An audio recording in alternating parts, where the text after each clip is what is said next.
সারস পাখি কখনোই দেখিনি। সারসের অনেকগুলো প্রজাতি রয়েছে। এই প্রজাতিটির নাম পাতি সারস। এদের ইংরেজি নাম কমন ক্রেইন এবং বৈজ্ঞানিক নাম গ্রুস গ্রুস। আমাদের দেশে 3 প্রজাতির সারস দেখা যায়। এগুলো হলো দেশি সারস, পাতি সারস এবং ধূসর সারস।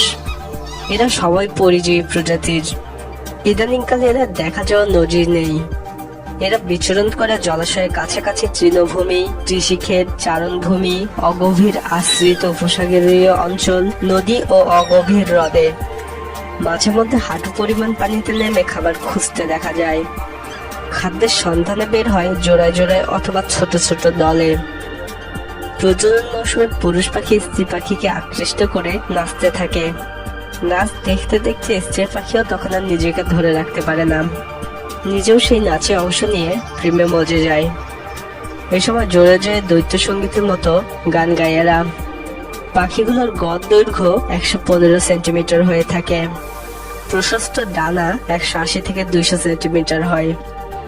ওজন পুরুষ পাখির 5 থেকে 6 কেজি হয়। স্ত্রী পাখির ওজন 4.5 থেকে 6 কেজি হয়। স্ত্রী এবং পুরুষ উভয় পাখি দেখতে একই রকম হয়। এদের কপাল হয় কালো বর্ণের। মাথায় তালুতে রক্ত লাল বর্ণের রেখা থাকে। মাথার পিছন থেকে শুরু করে ঘাড়, থুতনি এবং গলা কালো বর্ণের হয়। গলার পিছন থেকে ঘাড় ও গলার কালো দ্বিখণ্ডিত হয়ে সাদা রূপ নিয়েছে। পাখিগুলোর পিঠ হয় গাঢ় ধূসর বর্ণের। ডানার পালকের উপর কালো ছোপ থাকে। ওড়ার পালক কালো হয়। এদের লেজও কালো বর্ণের হয়ে থাকে। ডানার বাড়তি পালক লেজের উপর দিয়ে ঝাড়ুলের মতো ঝুলে থাকে। এদের দেহতল হয় গাঢ় ধূসর বর্ণের। ঠোঁট হয় সবুজাভ আর ঠোঁটের ডগা হলুদ বর্ণের। এদের চোখের তারার রং লাল বর্ণের।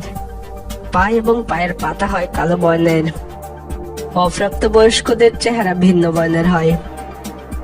পাখিগুলোর প্রধান খাবার শস্য বীজ, ঘাস বীজ, কন্দ, গাছের কচি ডগা, ব্যাঙ, কাঁকড়া কেঁচো, মাকড়সা, ছোট পাখি এবং কীটপতঙ্গ।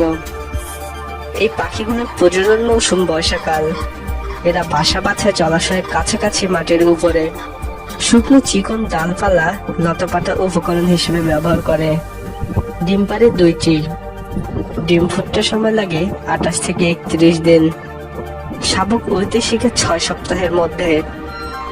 প্রজাতিটি বৈশ্বিক বিস্তৃতি বাংলাদেশ ছাড়াও ভারত, পাকিস্তান, দক্ষিণ পূর্ব চীন, মধ্যপ্রাচ্য, দক্ষিণ ইউরোপ এবং উত্তর পূর্ব আফ্রিকা পর্যন্ত বিস্তৃত। সমগ্র বিশ্বে বর্তমানে এদের অবস্থা খুব একটা সন্তোষজনক নয় বিধায় IUCN এদেরকে লাল তালিকাভুক্ত করেছে। বাংলাদেশের সংকটাপন্ন বিপন্ন প্রজাতির তালিকায় রয়েছে এই প্রজাতিটি।